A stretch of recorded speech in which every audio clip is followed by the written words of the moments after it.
There are certain gaming trends that have shaped modern games and the demands and expectations of contemporary gamers, such as handheld gaming, the influence of From Software, typical button mapping, and the functionality of games themselves. There are some mechanics that, despite being hated by everyone, continue to be included in games, such as story locking, no jumping, slow walking, and terrible driving sections.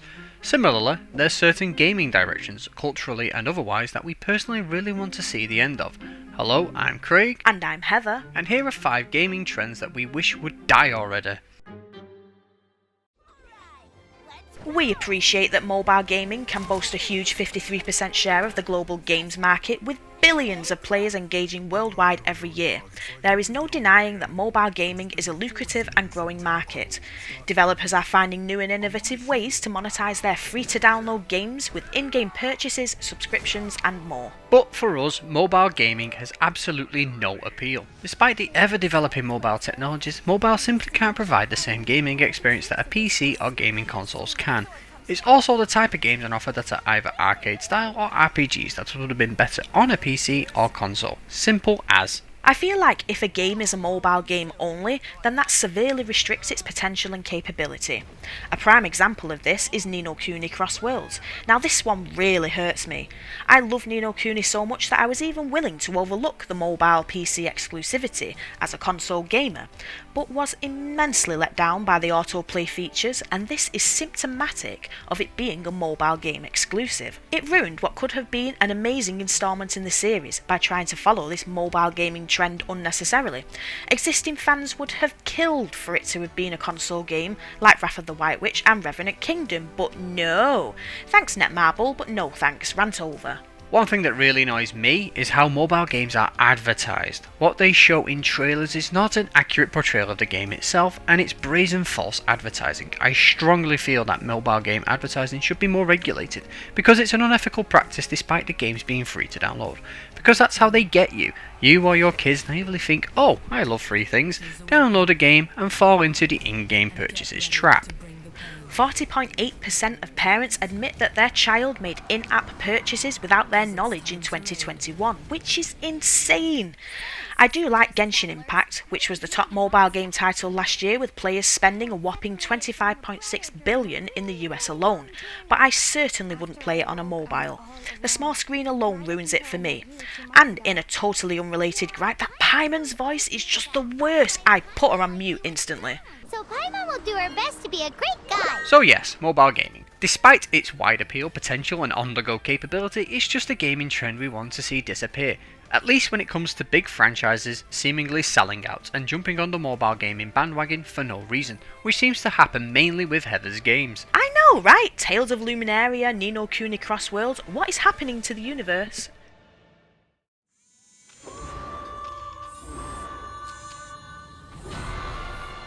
This entry is not necessarily aimed at From Software games, it's more to do with the macro influence From Software has had on overall gaming difficulty. We have no qualms with games like Elden Ring and Dark Souls that boast a harder gaming experience. I want to play a game. If that's what you're into, then great. We simply don't play them because we are not their target audience. When you play those games, you expect a higher level of difficulty because this is their unique selling point. You go into it knowing to expect a challenge, and that appeals to a lot of gamers. What we are referring to for this entry is the general increase in difficulty of games since the desire for harder gaming experience emerged about 10 years ago. We're not sure if our gaming skill has simply diminished with age, but we have definitely noticed that normal mode in games has become hard mode, easy mode is now normal mode, and story mode is easy mode. It is arguable as to whether From Software fulfilled an existing demand for harder gaming or if their creation sparked a new demand. Punishingly hard games certainly did exist well before their creation, but the big difference now is that the harder gaming community has a larger voice and there's been a noticeable shift. You have made a mistake. I've made a big mistake! A huge mistake now! Despite what level of responsibility lies with From Software, it's fair to say that games released since have gotten intentionally harder to keep up with this trend. Even Crash Bandicoot 4 will have you throwing your controller across the room in a blind game of rage. Some games are released to be hard, no matter how unsuitable sometimes, whereas other developers have been pressured by the gaming community to make their games harder post-released by patching in harder difficulty modes, which is exactly what happened with Biomutant, Horizon Forbidden West and many other titles. Not everyone likes hard games. I am a notorious easy moder unless I become obsessed with a game. I generally don't like to be challenged, and I genuinely don't care what people think of me for preferring a more chilled out gaming experience. But I would never buy a Soulsborne game knowing its difficulty and then demand that they make it easier because it's much more stressful than I thought. So why is the opposite acceptable? I feel like cutesy looking children's games like Medieval, Biomutant, Crash 4 and Kena Bridge of Spirits should not be hard. Admittedly, Crash has always had its difficulty spikes, but spikes are okay. It's when it's constant that we take issue. If you want to have your nipples placed in a vice and to cry more pain please hurt me more, then there are already games that cater to that.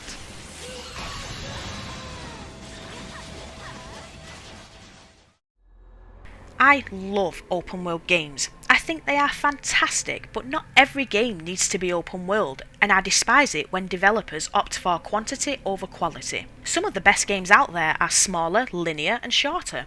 Bigger doesn't always mean better, and being overwhelmed with countless things to do does not necessarily improve the overall experience. Boasting that a game is a big open world is slowly becoming a deterrent, because people are just getting so sick of it. When a game is open world, there needs to be enough stuff to keep us entertained and populate this huge world. So when a game is unnecessarily open world, one of two things happen.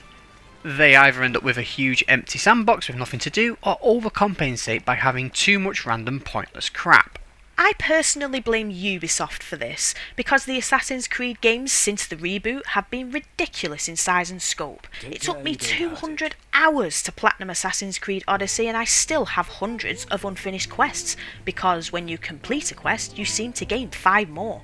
It's just never ending. This might be a good thing for some, but my gaming tastes are much more diverse. Ubisoft has become known for creating new worlds that bombard the player with a dizzying amount of things to do, opting for what often feels like quantity over quality. But they are by no means the only culprits. The Elder Scrolls games came before and introduced big open worlds, and there's a lot of other titles that embraced this trend long before it became as big of a trend as it is today. Thankfully, developers are starting to take notice and are deciding to either scale down the size of their games or create more story-driven linear games, for example Assassin's Creed Mirage.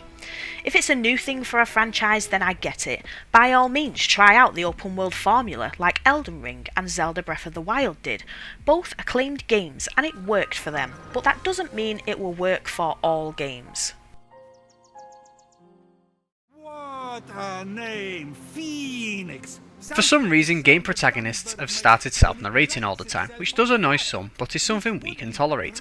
Gamers have had this complaint with games like Horizon Forbidden West, Hogwarts Legacy, and God of War Ragnarok. But we like those games enough to enjoy the dialogue and verbal prompts. I mean, it doesn't get any cosier than Hogsmeade, and you wouldn't believe how inconvenient travel was before I invented flu powder. As annoying as these chatterboxes can be, there is something that annoys us even more. What are you up to now? Alright, Zibbit. A certain type of juvenile humour has emerged in video games. For lack of a better term, let's call it Marvel humour. I just move shit with my mind. Perhaps our connection has somehow awoken some abilities. I just moved shit with my mind. I just keep hearing I. I just move shit with my freaking mind! Now that type of comedy is fine in the MCU movies for the most part, but a lot of games tries to emulate this kind of humour. This all stems from Iron Man, which was the first MCU movie, and the problem now is that every movie seems to copy this, which is often the case whenever something new emerges in cinema or gaming. The constant witty having the last say one-liners that make you roll your eyes and groan. This kind of levity doesn't fit to every setting, and as you can tell by this list, we absolutely hate it. It's not all that funny to us, and the fact that we personally don't find it funny just makes scenes awkward. Voice actors also adopt a specific kind of voice which sounds self-mocking and like they are trying too hard to be funny all the time in their line delivery. So many games that have nothing to do with the MCU are guilty of this, such as Immortals Phoenix Rising and Forspoken. I literally turned the dialogue off when I played Immortals Phoenix Rising. It annoyed me so much. Just stop it. It's horrendously cringeworthy and predictable with cliché self-congratulatory sounding one-liners. Like my own private ventrance. Well done, you made a crap joke. We know that this entry is inevitably going to piss off a few viewers, so feel free to smash that dislike button on your way to the subscribe button. And that's the most Marvel humour you will come across on the channel. My ass is safely lodged in the Aegean stables. The number one gaming trend we definitely want to die is the creation of unnecessary remakes, sequels and remasters. This trend has become and continues to be very prominent in the current gaming industry thanks to the success of the Crash Bandicoot N. Sane Trilogy, Spyro Reignited Trilogy, the Final Fantasy VII Remake and many more. Don't get us wrong, there are a few retro games that we would love to see get a modern makeover, and some remasters and remakes have been fantastic.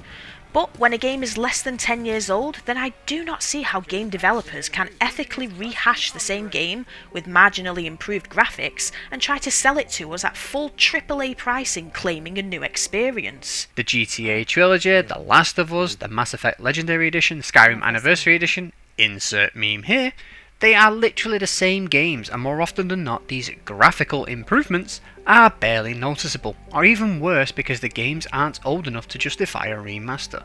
I'm sure some people will disagree with us on this since gaming graphics is important to some people, but for us it's not something we care about as long as the game is enjoyable. Recently, PS4 games have been getting a PS5 upgrade for a fee, and this is essentially a cheaper remaster. We get that a remake or remaster of an already popular game is a much more bankable idea than a completely new risky IP, but continuing this trend is quelling creativity in the mainstream gaming industry. Thankfully, indie developers have been pushing out some absolutely fantastic new IPs, like Kena Bridge of Spirits, Stray and Biomutant, but the big developers don't seem to be willing to take that risk. A lot seems to be riding on the success of Starfield.